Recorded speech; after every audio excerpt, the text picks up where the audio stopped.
difficult to address this joint police central conference. But let me acknowledge the chairman of the Federation and to say, Raymond, when I grew up, I want to talk just like you. May I acknowledge the other members of the Central Executive. May I acknowledge the guest speaker, Good Reverend, the Commissioner of Police, DCP Blake, and the Queen herself, DCP Novlet Grant. The other senior officers of the Jamaica Constabulary Force, but most of all, the delegates of the 74th Conference of the Jamaica Constabulary Force Police Federation. May I greet you all well. Last year was my first conference, and I got a sticky wicket because Mr. Bunting spoke before me. And by the way, I don't see him today, and I'm a little disappointed. I thought at least, you see, I don't want anybody to say that I fired him from his portfolio responsibilities. But at least I thought Fitzjackson, as the incoming spokesperson, would have been here. But I am happy to be a part of this important gathering of policemen and women. I bring you greetings from the wider family of the Ministry of National Security, its departments and agencies. I wish to again offer my congratulations to George Fitzroy Quayle on becoming Jamaica's 29th Commissioner of Police.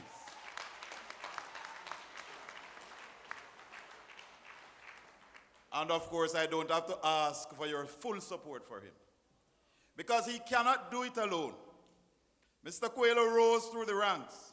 He, like you, was a member of this federation, and I call on you to lift him up and to give him 150% support as he does his job. I call on you and you alone to give him your best efforts, because one day you too may become Commissioner of Police and you would want the support of your colleagues. This conference is being held at a critical time in the life of our country as we seek to decisively address the challenge of crime and violence that has plagued our country for decades. As members of the Constabulary Force, you are at the forefront of this fight. And I want to commend you for your commitment and dedication to the task of building a safer Jamaica. Your task is not an easy one. It calls for tremendous effort and great sacrifices. Every day and every night, 7 days a week, 12 months a year, you put your life on the line to serve, protect, and reassure the citizens of this country. But unfortunately, some of you have to make the ultimate sacrifice of losing your lives in the line of duty. We must recognize and honor those brave souls who have paid with their own blood for the safety and security of the country's children and that of their fellow Jamaicans. We must never forget their contributions. We must always remember and honor them as you did this morning, and I want to congratulate the Federation.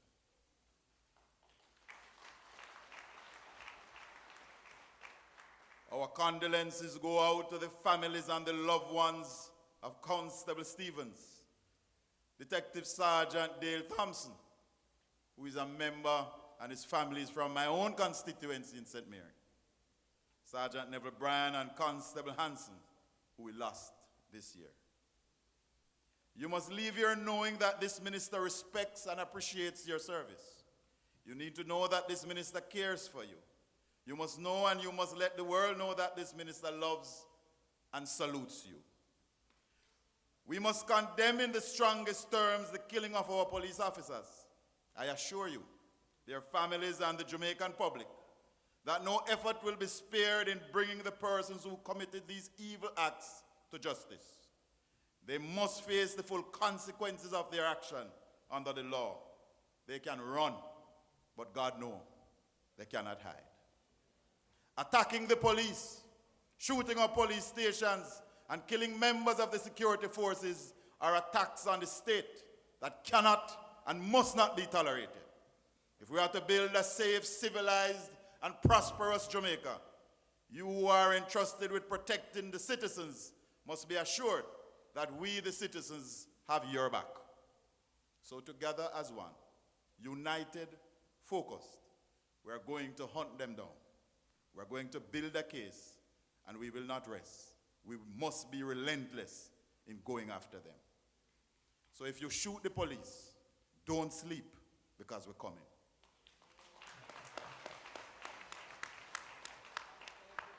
If you shoot ordinary Jamaicans, run away, but that's not going to help you. We're going to find you.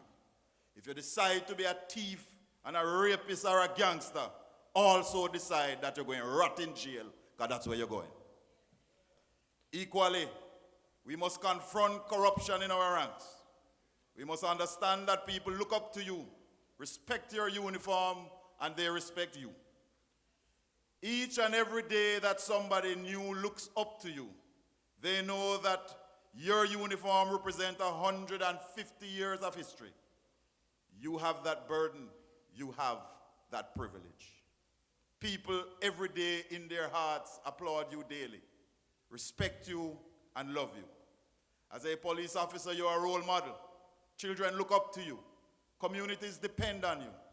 You sometimes are the only person to show love to many youngsters. You have given guidance every day to many. You have turned around many lives. You have assisted many families.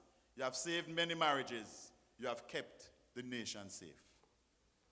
Some condemn and criticize you, but this minister and this administration appreciates and loves you. You as police officers are the best trained in the Western Hemisphere. Police departments all over are trying to recruit you daily. We are the best and must continue to be the best in the region. With all that, let me ask, how many of you would encourage your children to join the JCF?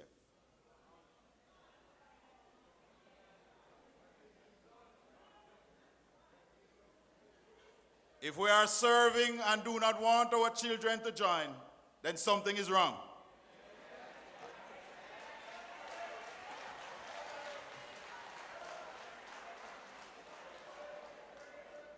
We must therefore resolve today to begin to correct what is wrong. I have already stated that I will do what I can to fight corruption. Commissioner Coelho has stated that he is willing to lead the fight. But we need just one more person, just one more to join us. Will you be that one to stand up for what is right? Will you take the tough decisions to report others, even your squaddy? Will you stand up for Jamaica? When an officer reports late and you don't write him up, that's corruption. When others take sick leave when you are working hard and they are not sick, that's corruption. When you lend out your health card as inadequate as Raymond says it is, that's corruption. When the inspector takes the squad car and goes to look for his or her spouse, that's corruption. When others take home paper clips, photocopy hundreds of pages, that's also corruption.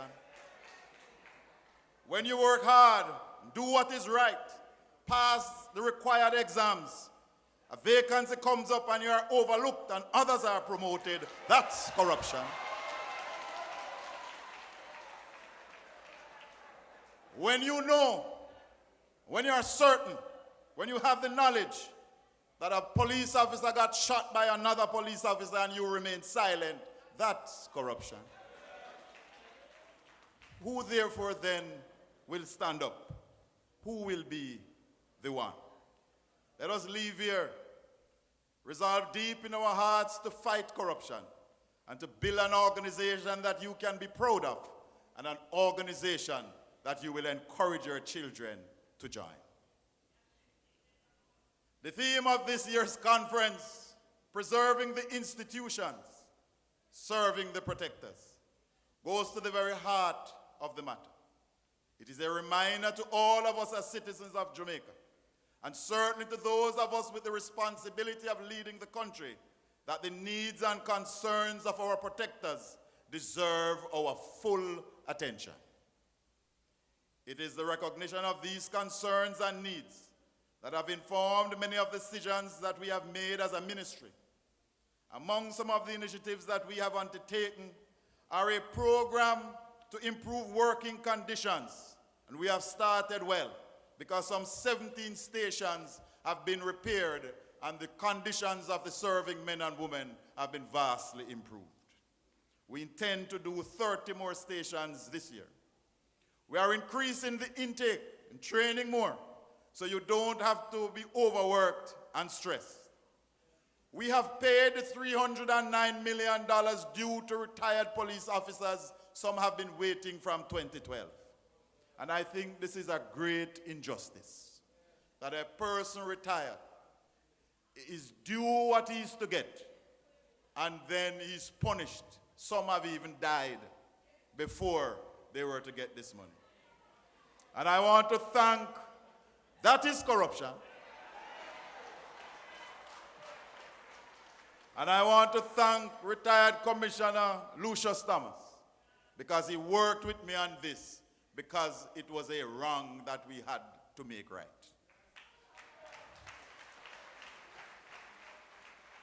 We are putting more resources into training and development. We are moving our National Police College to become a polytechnic where you can get your degrees while you still work on the job. We have repaired two of the dormitories at the National Police College because we should not be asking parents to send their children into the conditions that existed there. We have engaged the National Housing Trust, and new police stations will be at Shady Grove and Port Maria, because last week we opened the one at Longville Park, and I want to register my thanks and appreciation to the National Housing Trust. We will be providing much needed legal support to police divisions and officers with the recruitment of 20 lawyers who will assist in the preparation of cases, be court liaison officers, and accompany police officers to Indicom or to any other authority when they are called. We have bought 2,500 ballistic vests and 3,000 ballistic helmets to protect you as you discharge your duties. Some 800 new beds were employed so the trainees and persons in barracks can get a better rest when they lay down after work. We have spent $22 million on raincoats, so you can now go out and do your job, rain or shine. We have provided warm clothing for officers stationed in cold areas. We have purchased new combat boots. After many years of appealing for attention, our district constables are now pensionable as of April 1, 2016.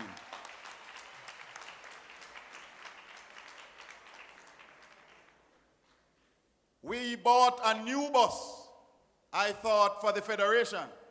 But every day I am in Kingston, I see the chairman driving a brand new 30-seater bus that we have given to the Federation.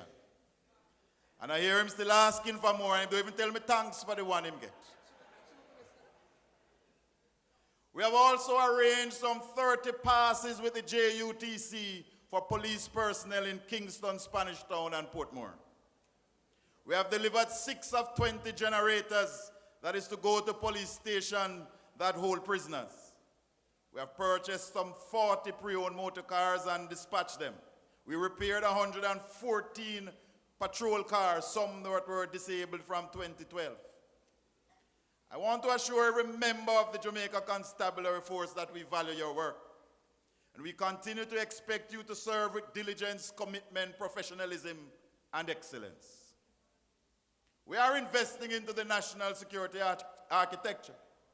We have purchased 2 ships and a surveillance plane, and we intend to purchase another plane. This is to secure our borders and to reduce the flow of guns and drugs into Jamaica. Our maritime space is 25 times the size of Jamaica. We are called upon to offer search and rescue for many other countries in the Northern Caribbean. We couldn't discharge that responsibility because when I became minister, the JDF Coast Guard had 3 ships that were parked in Port Royal. And I was told that if they moved them, that would have been the end of them. And I was happy that we could have done a trade. And we secured 2 ships and the plane. And we are about to purchase another plane. So that the plane will do the surveillance work, indicate to the ship where there is an illegal vessel, and the ship can proceed to intercept. We are losing US $10 million per year of our fishing resources as others come into our waters and take our resources. The DNA registry is now up and running, and we wish to thank Dr. Mott, the members of the JSF and the legal team from the ministry for the sterling work done to make this happen and to happen quickly. So now you don't only have to depend on a fingerprint, but now you can use DNA to catch the dirty criminal them as they proceed here and there.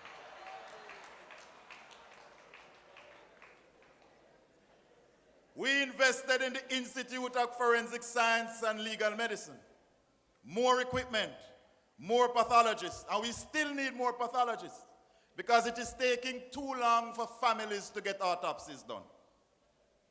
Our strategy is working. Secure our borders, use technology to get more and more information from the weapons that we pick up. These advancements are allowing us to prepare better cases and enhancing our intelligence gathering.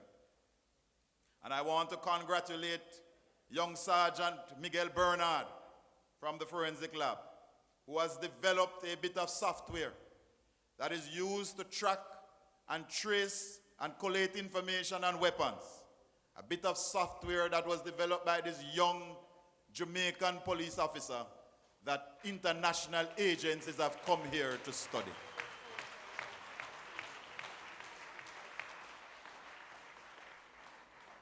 "20 new mobile stations will be completed and deployed in hotspots soon. Chairman Wilson, it is my intention this financial year to purchase a suitable hearse so that the old hiace bus can be retired and that our men and women can go on their final journey with dignity befitting their role. We will take possession of 120 pickups and 80 pre-owned cars shortly, and we intend to purchase more. I am tired of having citizens tell me that they call the police station and they can't respond because there is no car. Recently, some persons are objecting to the purchase of pre-owned cars. It is better to have a pre-owned car than have none at all. We intend to convert more cars to natural gas. And in the next 30 days, we'll be converting an additional 10. And we will continue the procurement procedures to do more. For this year, we will be targeting the unattached youth because they are easily recruited by gangs. Hence the Hope and the Legs initiative that were launched yesterday.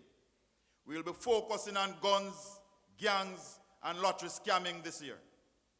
I want us all within the national security community to fully get this picture, to understand that the work we do will seriously affect the future of our country for generations to come. We must connect the dots. We must have a 360 approach to our work.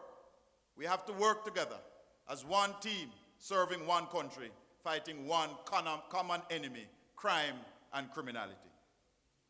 In a presentation to Parliament, I highlighted 10 areas that we must treat with if we are to secure Jamaica. And these are public order, corruption, territorial integrity, terrorism, protecting critical infrastructure like our bridges, hospitals, water supplies, continuation of government. You know, delegates, on the opening of Parliament, we are so exposed. We have the Governor General, the Prime Minister, the Leader of the Opposition, the President of the Court of Appeal, the Commissioner of Police, the Chief of Defense Staff, the DPP, all permanent secretaries, senators, MPs, all in one place. Can you imagine if something should happen and they're all taken out? Government would collapse. And as bad as some people say government is, this is what we need to keep the country going. Cyber crimes. We must use education as a tool in the fight against crime. We must protect our economy, and we must treat with crime and violence. If we do not treat equally with these 10 areas, we cannot secure Jamaica. I have said that we need an all-of-government approach to doing our work, but I must expand that call to an all-of-Jamaica approach to overcoming this monster of crime. You, the police, with all your skills and limited resources at your disposal, cannot win this fight by yourself. Neither can the government by itself. But all of us, as law-abiding citizens of Jamaica, working in unity, can change this country forever. I also introduced the 5-pillar strategy for reducing crime and to create a more prosperous Jamaica. And the 5 pillars are swift and sure justice. When people commit crime, they should know that they will be caught. That's where the police come in. But they must also know that they will be tried in a reasonable short time, and if found guilty, will be sentenced in keeping with the nature of their crimes.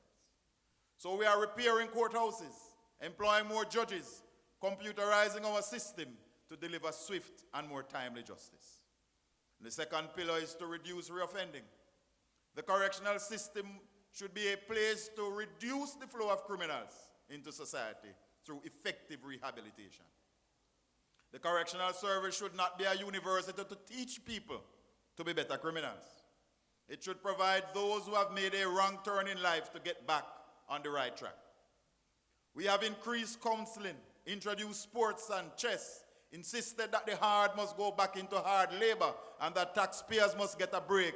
So 2 meals are now being produced by the inmates every week to feed themselves.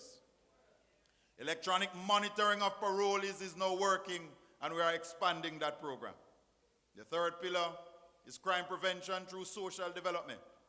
A big contributor, possibly the biggest by far, to our crime problem is the breakdown of many of our social institutions. This has resulted in tens of thousands of young people becoming adults who are not properly equipped or inclined to be productive and law-abiding. Too many people leave school that cannot read and write. Fewer people are going to Sabbath and Sunday schools.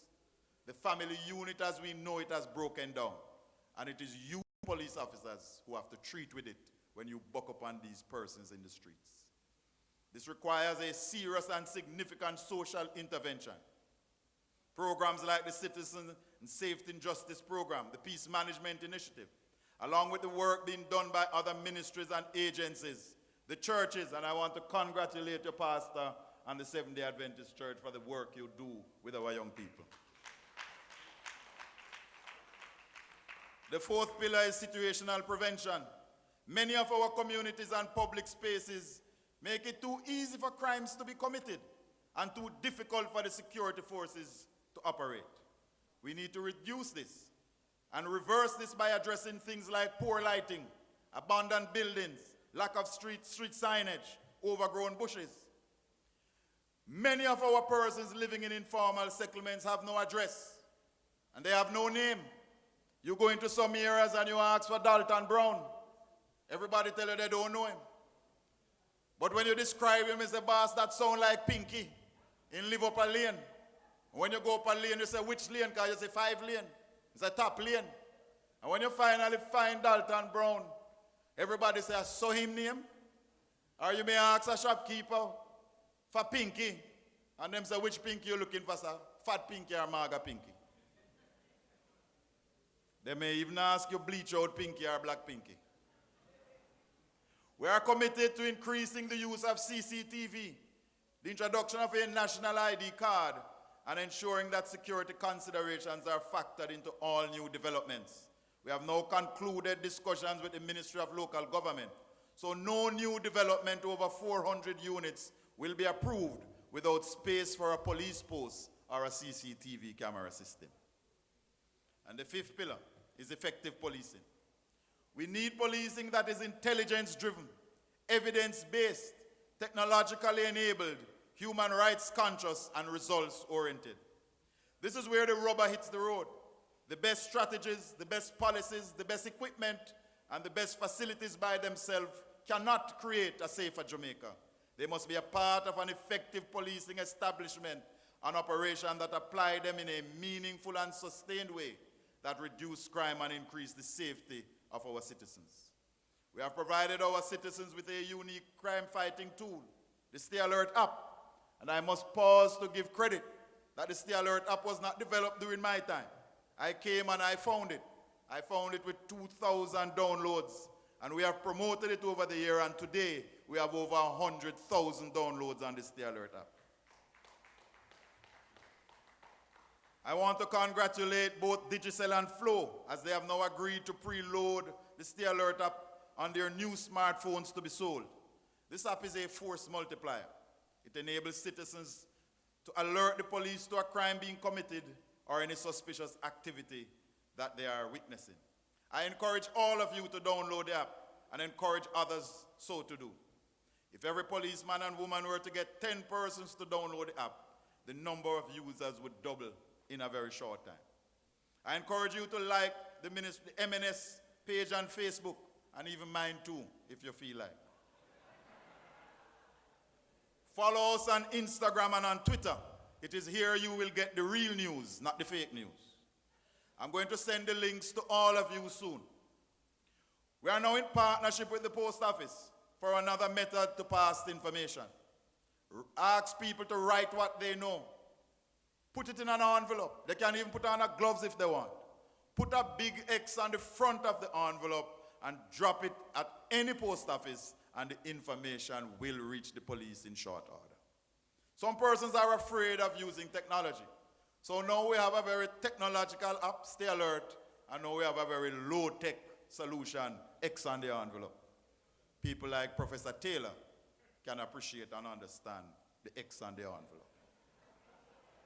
Because his little banger phone can't take the Stay Alert app. Oh, that's a BlackBerry. They still make them?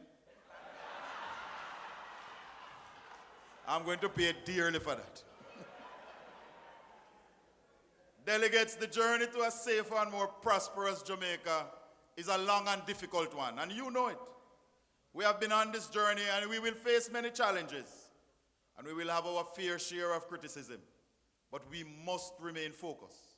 We must keep our eyes on the ball. We cannot allow ourselves to be distracted. Too much is at stake. A part of going forward is a new Police Services Act, a new law that will ensure that our police processes are more transparent and accountable. But most importantly, I have insisted that the police officers' welfare must be a part of the deal going forward.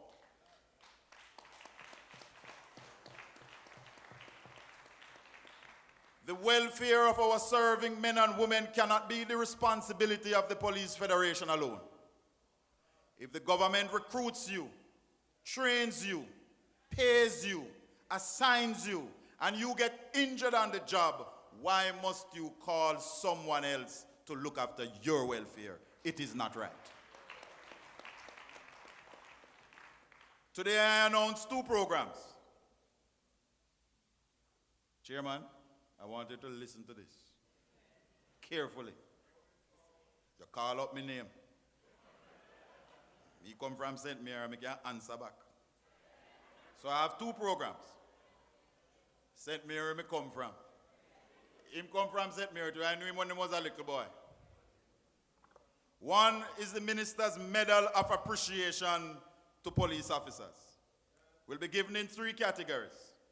Community service, which underlines to serve. Operations, which underlines to protect. And non-geographic, which underlines to reassure. The medals will be in gold, silver, and bronze, 1 for each category. And the nominees must be selected by the Federation through the divisions and vetted by a panel of retired police commissioners. I don't want anybody to say I'm using any politics to pick anyone. but we must show appreciation for the work and the effort of our police officers, and the medals chairman will be given out at a proper function with the requisite notice, and you better wear your suit to come to collect your medal.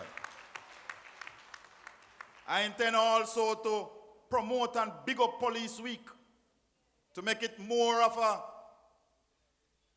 identity building thing. Police Week too quiet about the place.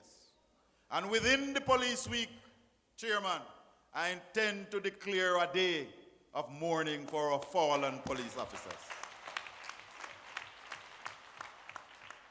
These are just other means of recognizing and rewarding the hard work of our police personnel.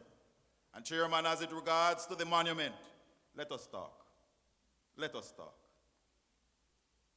And I said, us.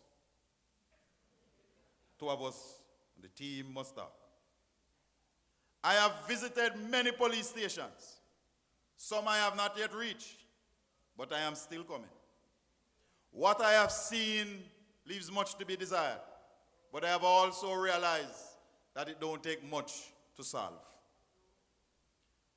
But the little that we have, it will go a far way in showing and demonstrating that we care. So today, I want to announce another program to assist with minor repairs and a little spruce up for our police stations island-wide.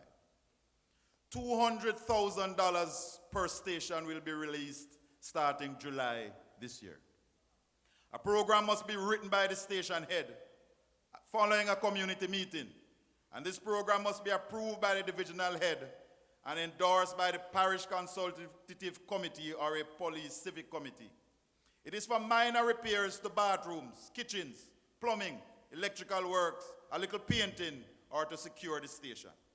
Delegates, last night I went to the Summit Police Station, and I went into the narcotics section, and I was shocked and surprised to see the level of security at the police station.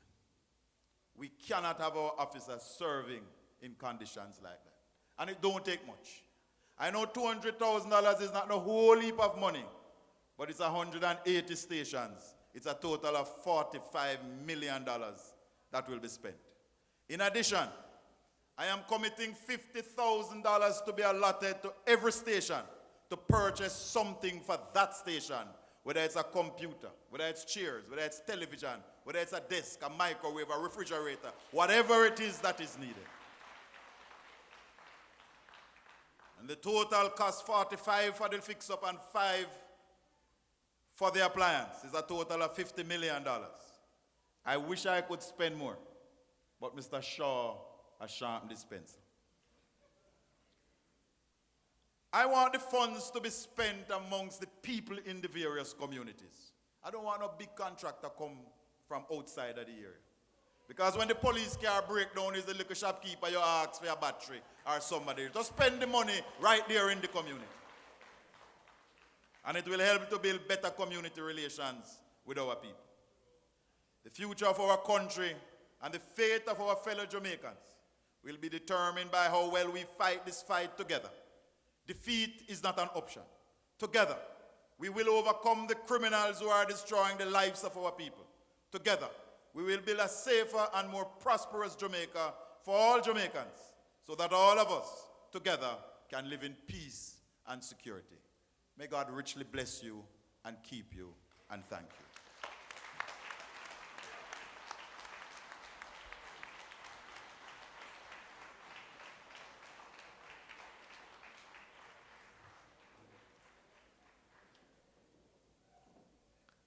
And somehow I thought that in this talk about technology and the card them drop him about my BlackBerry, he was going to say there's a line item for consultants to the force to get a new phone. Yeah, I might get a better one. Yeah, maybe. All right. Me no care. Yeah, my pen?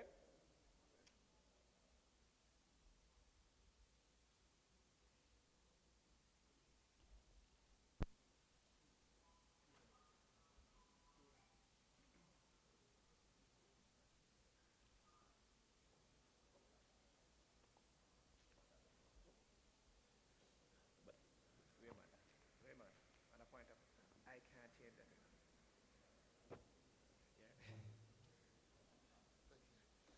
Delegates, we are again faced with a situation that requires your input. And I'm not certain, because we are not certain if the motion this morning has covered it. We just want to make sure. If it is so, then I stand guided.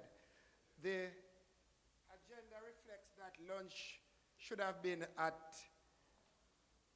well, I'm sorry, that commissioner's address would have been at 12:05 to 1 p.m. We are now, what time is it? 1:45, and we are just going to take the guest speaker. We want to take the commissioner after lunch. So just to give him enough time. Lunch is between 1 and 3. So as soon as the guest speaker finishes and we do just the remaining presentation, Ms. McBean, then we will go to lunch and get back here in time to hear the commissioner. I'm going to invite a motion that we amend the agenda further to take the commissioner after lunch. Quickly, please.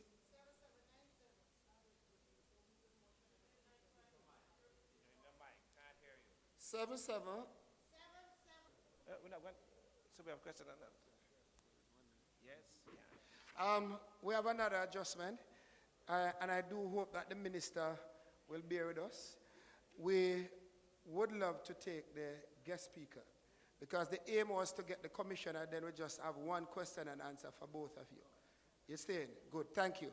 So we will not take any question and answer for the minister. So again, we're asking if the question and answer as appearing immediately following address by Honorable Minister of National Security, if that could be taken when we are taking question and answer for the commissioner, and we just direct it accordingly. Could we have the appropriate motion for further amendment?